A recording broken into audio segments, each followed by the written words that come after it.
UPL માટે કુછ view લઈએ. લોંગ બિલ્ટઅપ છે અત્યારે 1.5% ઉપર છે સ્ટોક. આ પણ 682ના ડે હાઈ પર ટ્રેડ થઈ રહ્યો છે યુપીએલ.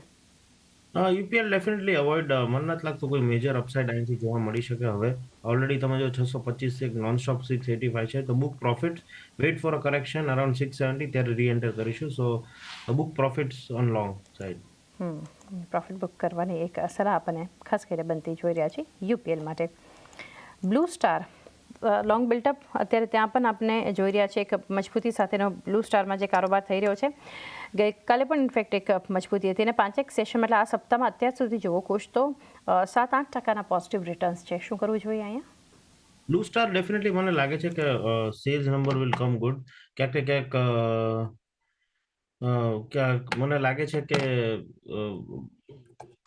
અત્યારે આ લેવલે થોડી ખરીદારી હોલ્ડ કરવી જોઈએ. ઉપર 1820 સુધીનું મોમેન્ટમ રહેશે. સો હોલ્ડ એક્ઝિસ્ટિંગ પોઝિશન. નીચે 1720ના સ્ટોપ લોસ થી તમે હોલ્ડ કરી શકો છો, બટ ફ્રેશ પોઝિશન અવોઇડ. 1720નો એક સ્ટોપ લોસ હોલ્ડ કરો, ફ્રેશ એન્ટ્રી નહીં. બ્લુ સ્ટાર પર બ્રેકિંગ અત્યારે સ્ક્રીન પર તમે જોઈ રહ્યા છો. 10 વર્ષના ડિફેન્સ ફ્રેમવર્ક પર હસ્તાક્ષર થતા આપણને દેખાશે અને ભારત યુએસમાં ડિફેન્સ ફ્રેમવર્ક માટેની એક સહમતિ પણ આપણને આવતી દેખાય છે. પીટીઆઈ દ્વારા જે એક સમાચાર આપણને આવતા જોઈ રહ્યા છે. ભારત યુએસ વચ્ચે 10 વર્ષનું સ્ટ્રેટેજિક કરાર જે છે એ આપણને એને લઈને એક અપડેટ આપણને ખાસ કરીને આવતી દેખાડી રહી છે. રાજનાથસિંહ અને પીટ હેગ્સેટ જે છે એમના વચ્ચે ચર્ચા થઈ છે, એને લઈને એક અપડેટ આપણને ખાસ કરીને આવતી જોઈ રહ્યા છે ને આવનારી બેઠકમાં જે કરાર થવાના છે એના પર એક સહમતિ બાદ હવે એક હસ્તાક્ષર થતા પણ આપણને દેખાશે. તો એક ડિફેન્સ માટે ઘણી મહત્વની એક અપડેટ ખાસ કરીને આવતી દેખાડી રહી છે. કુશ સાથે ચર્ચા કરીએ પહેલાં અન્ય અપડેટ જે આને લઈને આવી છે. જી એન્જિન ડિલિવરી વધુ ઝડપી કરવા માટે પણ ચર્ચા થઈ છે. રાજનાથસિંહ અને પીટ હેગ્સેટની સાથે એમના વચ્ચે જે ચર્ચા થઈ છે, આ બેઠકમાં સમજોતા થયા છે, કરાર થયા છે, એના પર હવે હસ્તાક્ષર પણ થવાનો છે. ડિફેન્સ માટે 10 વર્ષના ડિફેન્સ ફ્રેમવર્ક માટેનો આ કરાર જે છે આપણને ભારત અને યુએસમાં બનતો જોઈ રહ્યા છે. ડિફેન્સ થીમ ફરી કુશ ફોકસમાં રહેશે. અત્યારે તો બીએલમાં એટલું વધારે કોઈ એક્શન નથી જોઈ રહ્યા. હિન્દુસ્તાન એરોનોટિક્સ મજબૂતી આપણને 1% આસપાસને બતાવી રહ્યું છે. ઓવરઓલ અવારનવાર એક ચર્ચા આપણે કરીએ છીએ. નિફ્ટી ડિફેન્સ ઇન્ડેક્સ પણ તમે જુઓ એટલી અત્યારે તો પોઝિટિવિટી નથી, પરંતુ જ્યારે આપણે એક ચર્ચા કરી રહ્યા છીએ અપડેટ બાદ, કઈ રીતે વ્યૂ રાખી રહ્યા છો?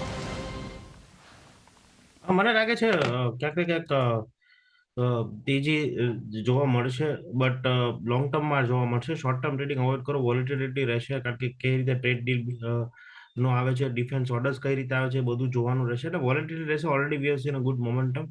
સો for short term may be I am avoiding the counters, but long term મને નેક્સ્ટ 5 વર્ષ સારા દેખાઈ રહ્યા છે. 5 વર્ષ લોંગ ટર્મ જોઈએ તો ડિફેન્સ માટે ઘણો એક વ્યૂ પોઝિટિવ બનતો જોઈ રહ્યા છે.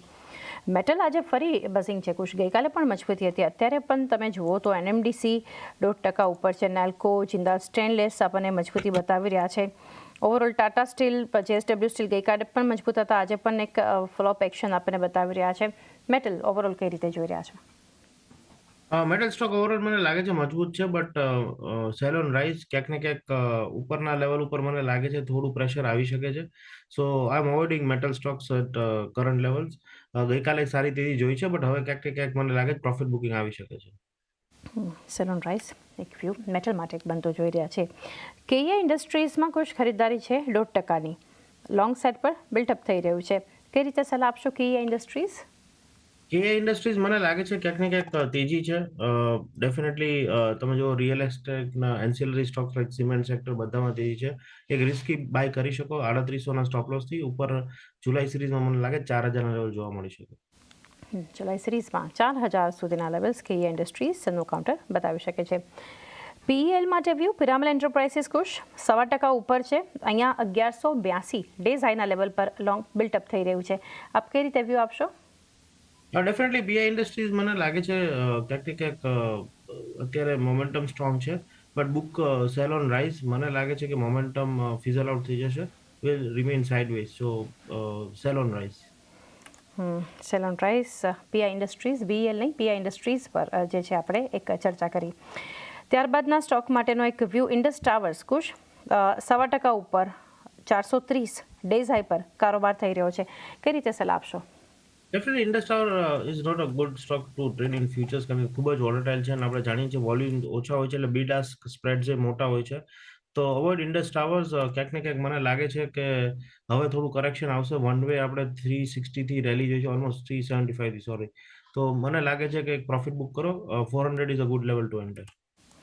400નું લેવલ એક એન્ટ્રી માટે ધ્યાનમાં ઇન્ડસ ટાવર્સ માટે રાખી શકો છો. ઓઇલ ઇન્ડિયા લિમિટેડ અત્યારે ટોપ ગેઇનિંગ કાઉન્ટર્સમાંથી જોઈ રહ્યા છે. કુશ ઓઇલ ઇન્ડિયાને શોર્ટ કવર થઈ રહ્યા છે 2.5% ઉપર અને ડેઝ હાઈ પર ડેઝ લોથી તો ખાસી ખરીદારી વધી ઓઇલ ઇન્ડિયામાં. કુશ કઈ રીતે વ્યૂ આપો છો? ડેફિનેટલી ઓઇલ ઇન્ડિયામાં અગેન F&Oમાં જોવો તો મને લાગે છે કે સારું મોમેન્ટમ છે. બટ ક્યાંક ને ક્યાંક હવે પ્રોફિટ બુક કરી લેવો જોઈએ. 2 દિવસના કોન્સોલિડેશનમાં આજે બ્રેકઆઉટ આવી છે. This is a technical pull back. 452 is a resistance. So my suggestion is એકવાર પ્રોફિટ બુક કરી લો. પ્રોફિટ બુક ઓઇલ ઇન્ડિયા માટેનો વ્યૂ છે. મેક્સ હેલ્થકેરમાં પણ લોંગ બિલ્ટઅપ છે. કુશ 1.5% ઉપર છે સ્ટોક. અત્યારે 1310 આસપાસના લેવલ્સ છે મેક્સ હેલ્થકેર. મેક્સ હેલ્થકેરમાં મને લાગે છે pharma stocks are in momentum. But ક્યાંક ને ક્યાંક મને લાગે છે કે 1290 આજુબાજુ સપોર્ટ છે. તો 1290ના સ્ટોપ્સથી ખરીદારી કરો. ઉપર 1325 ને 1360ના short term target. Purely short term traders હોય તો પ્લે કરી શકે. 1290નો stop loss short term traders માટે એક વ્યૂ. મેક્સ હેલ્થકેર માટે આઈએક્સ માટે વ્યૂ. કુશ 1.25% ઉપર છે આઈએક્સ. અત્યારે 199ના ડેઝ હાઈ પર છે. અહીંયા પણ લોંગ બિલ્ટઅપ થઈ રહ્યું છે. આપનો વ્યૂ? બુક પ્રોફિટ્સ અગેન જાનની સતત 7 દિવસથી તેજી જોઈ રહ્યા છીએ આપણે. 200ના લેવલ ઉપર પુટ કોલ રાઇટિંગ પણ ખાસું છે. તો મને લાગે છે 200 can be a strong resistance technically and option સાઇડથી. તો બુક પ્રોફિટ્સ. પ્રોફિટ બુકિંગનો એક વ્યૂ આઈએક્સ પર બનતો જોઈ રહ્યા છે. જીએમઆર એરપોર્ટ્સનું કાઉન્ટર પણ ધ્યાનમાં આવી રહ્યું છે. કુશ જ્યાં ગઈકાલે પણ એક વોલ્યુમ બેઝડ બાઇંગ જોઈ રહ્યા હતા. આજે પણ જીએમઆર એરપોર્ટ્સ એક લોંગ બિલ્ટઅપ બતાવી રહ્યું છે. કઈ રીતે સલાહ આપશો? GMR airports again investment stock છે ચાંદની. મને લાગે 95 એક સ્ટ્રોંગ રેઝિસ્ટન્સ છે. ઓલરેડી બાય કરેલું હોય તો લો બીટા હોલ્ડ કરી શકે છે ટ્રેડર્સ. 95ના ટાર્ગેટ માટે સ્ટોપ લોસ 8750 છે. 5 દિવસની એવરેજ છે. Less technically looking strong but low beta છે, એટલે ફ્યુચર ટ્રેડર્સ માટે થોડું સ્લો રાખશે. એક વ્યૂ બનતો જોઈ રહ્યા છે. પરંતુ ઇન્વેસ્ટમેન્ટ માટે ધ્યાનમાં જીએમઆર એરપોર્ટ્સ માટે M&Mમાં ખરીદારી કુશ થઈ રહી છે 1.5%ની. અત્યારે 3195ના લેવલ્સ પર M&M આપણને કારોબાર કરતો નિફ્ટીના ટોપ ગેનર્સમાં છે. કઈ રીતે સલાહ આપશો? ડેફિનેટલી ઓટો સ્ટોક્સ મોમેન્ટમમાં છે. Selected auto Stokes. બટ ક્યાંક ને ક્યાંક તમે જુઓ તો 3200 આજુબાજુ રેઝિસ્ટન્સ છે. વારંવાર ત્યાં રેઝિસ્ટ થયું છે. એટલે આજના દિવસે વેઇટ કરો. ઓલરેડી નીચેના લેવલે લકીલી કોઈ બાય કરેલું છે તો હોલ્ડ. 3170ના સ્ટોપ લોસથી ફ્રેશ બેંક આવતીકાલે 3200 ઉપર કરીશું. તો એક વ્યૂ હોલ્ડ કરો અને ફ્રેશ બાઇંગ 3200 ઉપર M&M માટે ધ્યાનમાં રાખો. કુશ